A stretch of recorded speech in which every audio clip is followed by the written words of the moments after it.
Suku Jawa merupakan suku terbesar tingkat populasinya di Indonesia, yang diperkirakan mencapai 40% dari jumlah penduduk Indonesia keseluruhan.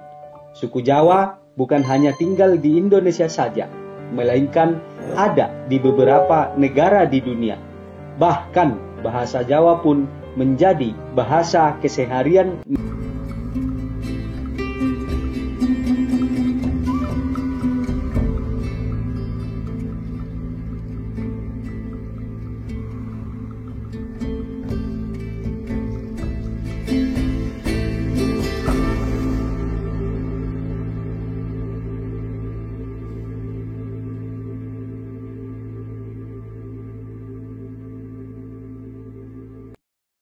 Suku Jawa yang identik dengan suku penghuni utama Pulau Jawa, yang konon dalam sejarah nenek moyangnya berasal dari Taiwan. Ada sebagian sumber lagi menyebutkan berasal dari Yunan Selatan atau Provinsi Yunan Tiongkok sekarang. Suku Jawa menempati Pulau Jawa diperkirakan sekitar tahun 1500 sebelum Masehi hingga tahun 1000 sebelum Masehi. Hal ini diperkuat dengan beberapa bukti-bukti, dimulai dari reruntuhan kerajaan Jawa kuno dan tulisan Jawi kuno, diambil dari berbagai sumber. Pada awalnya, suku Jawa hanya mendiami daerah dataran tinggi Dieng di Provinsi Jawa Tengah.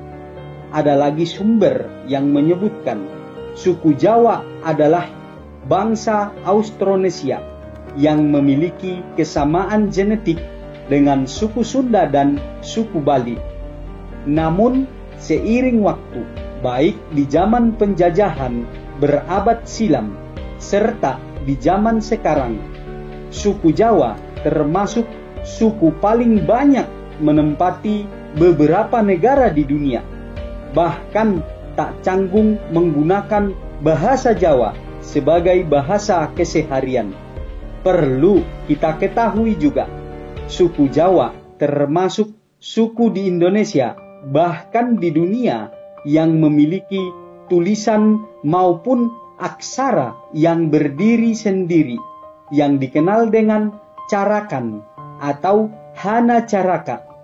Suku Jawa dikenal juga dengan sebutan suku perantau.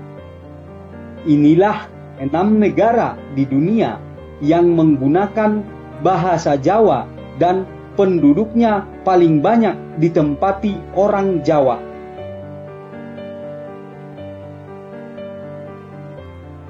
Negara yang berada di benua Amerika bagian selatan ini pada awalnya bernama Guyana Belanda.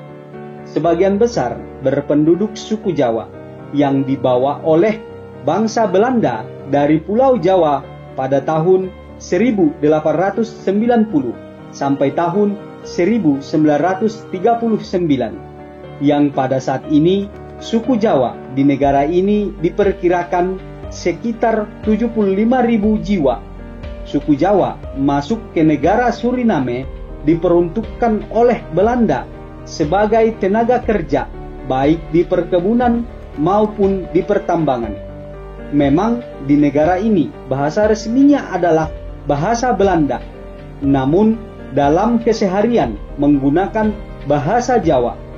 Beberapa tokoh Suriname bernenek moyang atau keturunan suku Jawa, seperti Suwarto Mustaja, politikus Suriname, William Sumita, politikus Suriname, Soni Wagirin Kertojoyo, politikus Suriname, Raymond Safun, mantan calon presiden Suriname, James Rasam, pendiri dan pemilik Trust Bank Amanah Suriname.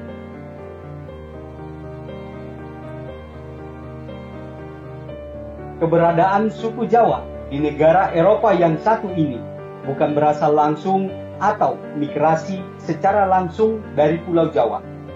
Namun, suku Jawa yang ada di Belanda adalah suku Jawa Suriname. Dalam catatan sejarah, awal migrasi atau mukimnya suku Jawa di Belanda sejak tahun 1975 yang melakukan eksodus besar-besaran, diperkirakan sekitar 20.000 jiwa sampai 25.000 jiwa. Eksodus ini terjadi sebelum Suriname memperoleh kemerdekaan dari tangan Belanda pada tanggal 25 November 1975. Hingga kini diperkirakan penduduk suku Jawa yang ada di Belanda sekitar 335.000 jiwa dan berstatus sebagai warga negara Belanda, bukan warga negara Indonesia atau warga negara Suriname. Adapun atlet keturunan suku Jawa yang terkenal dari Belanda adalah Nick de Vries, pembalap Formula E, Ranomi Kromowidjojo, perenang gaya bebas Belanda, Irfan Karijowijoyo, pemain U17, dan ADO Den Haag FC.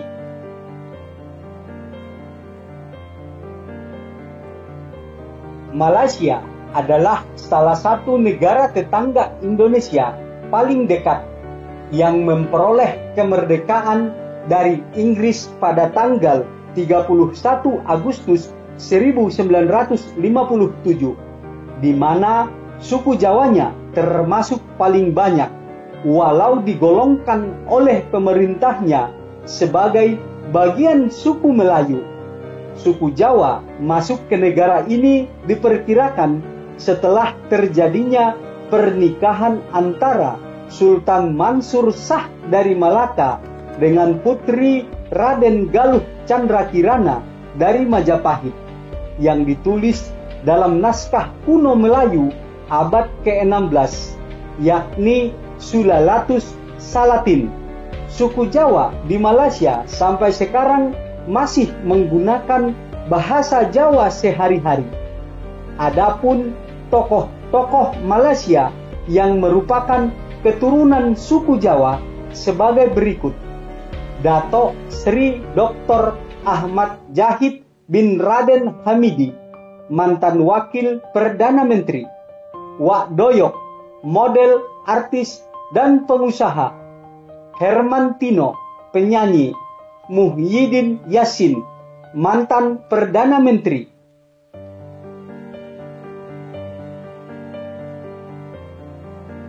Singapura merupakan negara pulau yang terletak di lepas ujung semenanjung Melayu, adalah tetangga dekat Indonesia, sehingga tidak heran jika penduduknya ada yang berasal dari Indonesia, seperti suku Jawa, didatangkan secara langsung dari Jawa Tengah sekitar tahun 1825 sebagai buruh perkebunan karet dan pekerja konstruksi jalan raya. Di Singapura, suku Jawa menempati pemukiman di daerah tepi sungai Rohor yang dikenal dengan nama Kampung Jawa, yang hingga sekarang populasinya masih di angka 21.230 jiwa dan masih menggunakan bahasa Jawa dalam kesehari-hariannya.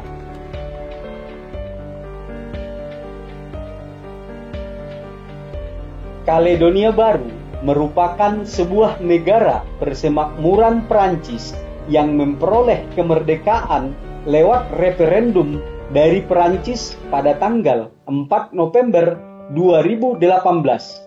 Negara ini terletak di sebelah barat daya Samudra Pasifik dan termasuk ke dalam negara Melanesia.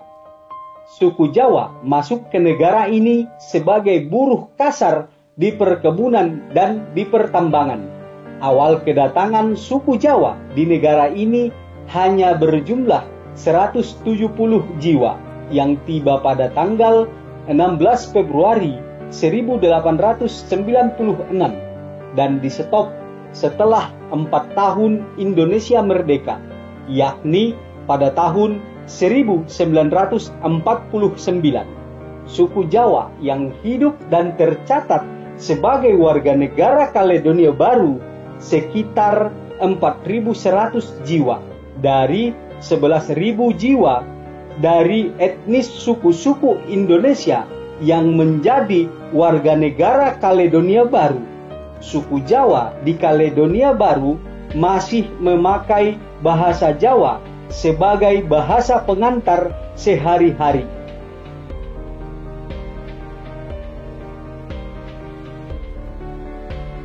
Kepulauan Cocos merupakan kepulauan yang berada ke dalam benua Asia, tepatnya Asia Tenggara. Namun, dalam pemerintahan dan wilayahnya masuk ke dalam negara Australia. Kepulauan ini terletak di Samudra Hindia atau 1000 km arah selatan Jakarta. Kepulauan ini identik dengan suku Melayu dan menggunakan bahasa Melayu sebagai bahasa resminya. Suku Jawa masuk ke Kepulauan Cocos dibawa oleh Kapten John Clunies Ross atau petualang asal Skotlandia bersama dengan suku Melayu di tahun 1827 sebagai buruh tani kelapa. Dari beberapa sumber data yang menyebutkan jumlah suku Jawa di kepulauan ini kurang lebih 200 jiwa dan masih menggunakan bahasa Jawa sehari-hari.